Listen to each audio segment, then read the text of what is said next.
Calgary Tower in the background. This is Calgary, Alberta, Canada. Welcome to the JBL Cole World Tour. We're heading out to Winsport Park, just outside of Calgary. It's the Olympic Park as we get set to do some bobsledding today and some zip lining, and I have put together a world-class team. You're going to see why Bermuda is the home of bobsledding. Just like Jamaica. I thought it was Jamaica.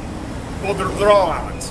And they're all good at bobsledding. It's just genetic, like me. I'm just a genetically good bobsledder, and I'm actually going to be a player's coach. Somebody is not kind of afraid, going to sit on the pile. No, it has nothing to do with being afraid. I've assembled a crack staff all-star bobsledding team, which I'll reveal in a little bit. Plus, listen, if I was to get hurt on a bobsled or a zip line, they'd have to cancel Raw, main event, SmackDown, and the occasional NXT every once in a while, since I am the voice of the WWE. John, we've got to drive there. You can't walk.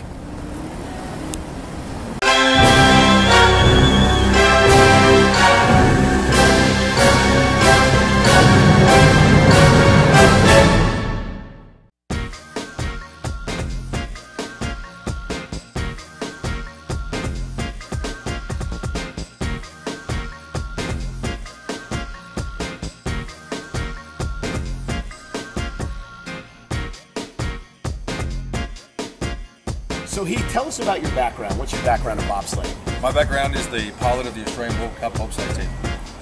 And I understand you're going to be the pilot today for my team and for John's team as we bobsled here in Calgary. Definitely, 100% your pilot. So, let me ask you, I'm actually coaching. I'm not actually going to be in the sled. I'm like Todd Hayes. Michael's afraid. He's a little bit scared, and so he's not going to get the bobsled. I'm not afraid. It's just that if I get in the bobsled and I'm going to get hurt somehow, I wouldn't be able to do WWE Raw, and they need me. I'm the voice of WWE. The voice. So, okay, we really don't need him, but that's a separate point. Give John some tips. What does John need to do today in the sled? John needs to be big. Which is perfect. I like that. I can do that. And he also needs to get into a tuck position. I can do that too. Then he's perfect. He's my guy. Absolutely. So just, you know, we're both islanders. From Australia, and I'm from Bermuda. Yeah, Australia's a continent. Bermuda's 20 miles wide. No, 20 miles long. It's a mile wide. So Heath, what is your job? My job will be to push the sled and drive the sled down as fast as possible. So you're the guy who's got to push it, and like run after it, then jump in? Run, push, a jump. lot more coordinated than that. Why? You're like Forrest Gump. So how do you think John's team's going to do? If we can get that sled off the line, he'll do really well, because he's big. So you're saying that it might be a little tough to actually push that big-bodied frame down the hill, That's right?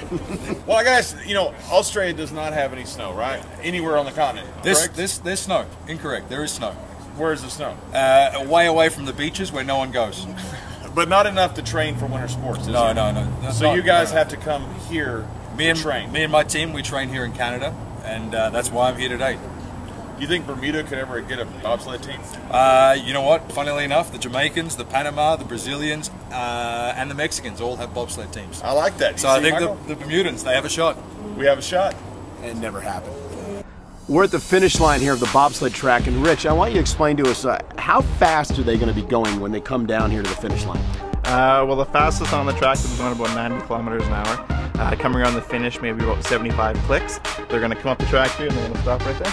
Now, when there's ice and snow on this in the winter, do they come down at a faster speed? Yeah, so coming through the finish line here, they would be doing about 120 to 130 kilometers an hour. Wow. So now when you get the bobsled here, we've got two teams that are going to go, so we've got to get the sled ready for the second team. What do you do with the sled? So the sled comes down, we're going to take the little dolly there, hook it on, take the sled out, pop it on the truck, and head back up the truck. Oh, cool. And you guys do this how many times a day? Lots. It's got to be fun. Do you actually bobsled? I used to, yes. I was on the national team for 6 years. Oh, okay, cool. So this is your love of your life, I guess. It is, and it's a great job to have. Great.